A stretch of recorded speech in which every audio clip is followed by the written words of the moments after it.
మా mini dish వాషర్కి చాలా fancy dish washing pods use చేసాము. లైక్ క్రిక్లాండ్వి, క్యాస్కేడ్వి, ఫినిష్వి ఇవన్నీ యూజ్ చేసాము. వాటిలలో ఏంటంటే ఫస్ట్ క్వాంటిటీ అనేది కంట్రోల్ చేయలేము, నెక్స్ట్ వచ్చి అంత బాగా ఏం క్లీన్ అవ్వట్లేదు. కానీ ఈ no name dish washer detergent powder అయితే ఫస్ట్ థింగ్ క్వాంటిటీ కంట్రోల్ చేసుకుంటున్నాం. స్టీల్ సామాన్లు అయితే తల మెరుస్తున్నాయి, గ్లాసీ కూడా చాలా బాగుపోతున్నాయి. ఇదైతే ఏం ప్రమోషన్ కాదు, జస్ట్ నా ఒరిజినల్ రివ్యూ.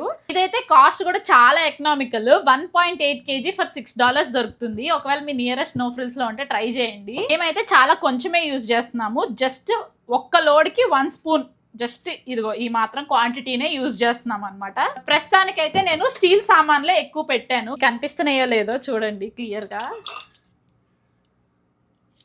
ఇదైతే కాస్ట్ ఐరన్ది. ఇదైతే నేను పప్పు చేసినప్పుడు పైన వాటర్ అన్ని వచ్చేసి ఫుల్ ఎండిపోయింది అనమాట. డైరెక్ట్ గా అలాగే పెట్టా, ఎంత క్లీన్ గా పోయిందో చూడండి. మీకు ఒకవేళ పాడ్స్ ఎక్స్పెన్సివ్ అనిపిస్తే ఇది మాత్రం ఖచ్చితంగా ట్రై చేసి చూడండి. You literally thank me later. Follow క్యూటికల్లీ ఫర్ మోర్.